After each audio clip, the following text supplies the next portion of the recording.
a lot more confident, way more strikes. I think that's confidence is the big thing. I think his stuff has improved also. I think he's utilizing his pitches, more appropriate, better times during at bats. But just I think it's really about going down there, getting some confidence.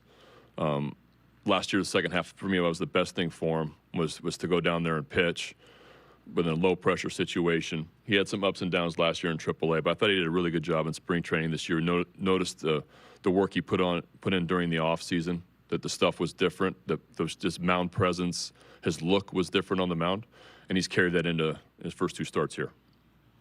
When it comes to confidence, which is sort of immeasurable, Yep. are there aspects that a coaching staff can help with that, or is that all up to the player to figure it out? No, I think that's a huge part of coaching is not just teaching fundamentals and X's and O's, but encouraging trust, being positive, holding guys accountable, have private conversations. For me, that's what coaching is all about, and motivating getting the most out of your players, and showing confidence in them, so the player believes that this guy cares. For me, that's what coaching is. Back to Ramsey for a second, just for clarification's sake. Is he allowed to actually be in the dugout or bullpen during game, or just to observe before and then has to go out? How's that? Not in the dugout. Yeah. Can he be in the bullpen? I'm going to check, but tonight he's going to be inside. Yeah. Hey Brandon, just generally from your team collectively, what are you seeing at the plate over the last 2-3 games, and then specifically also from Ryan Mountcastle? I think we have a lot of guys starting to mature as major league hitters, and this is kind of we talked a lot about it, but kind of the point in their careers where they're really starting to pile up, a lot of major league at bats, and we face AL East pitching almost every single night, and you're either going to sink or swim.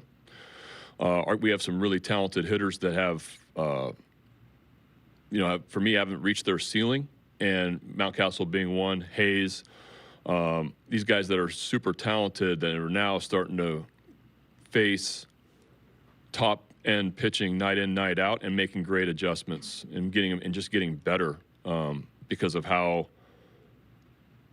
who they're facing on a nightly basis. I mean, we faced Manoah, Berrios, both Cy Young candidates, and then you go face Kevin Gossman, who had one of the best seasons in our game last year. The approach against Gossman was fantastic. Just up and down the order, guy is throwing 97 with a nasty split. To be able to get the split up, to not be able to chase, I think we're starting to mature as hitters and taking a lot better at bats. And hopefully, that becomes an all the way down through the order type of mentality, and that's what the really good teams do. That's what Toronto does. Toronto does not let you breathe. So when you have an 8-1 lead, you do not feel comfortable because they can throw together 9 at bats in a row on you real quickly, and I think we're starting to get to that point. And then, Ryan specifically looks like, back to the confidence thing, he just looks like he's just sky high in that regard right now. Yeah, he's swinging the bat extremely well right now, driving the ball both sides of the park. We saw the homer he hit in right center there. That was extremely loud and long, and he just got that much power. Hazy's got that much power. Trey's got power the other way. So we have guys that can drive the ball to the ballpark, not just to the pull side. And that's once they can trust that, and they're starting to, then the game slows down for them a little bit, because then they can let the ball travel. Brandon, one of the things you have said over the time is that what you've enjoyed about this job is being able to watch guys and their stories and how they've kind of come from nowhere and really became, made some type of impact. Where is Jorge Lopez's story for you compared to some of the others? I mean, is it right up there? At the very top. Not at the top, but close to the top. This story is, I've known Jorge a short amount of time, but it was, I've seen a lot of, I've been pretty close with a lot of players, and Lopez dealt with a lot. And to see where he's come from it's amazing to me.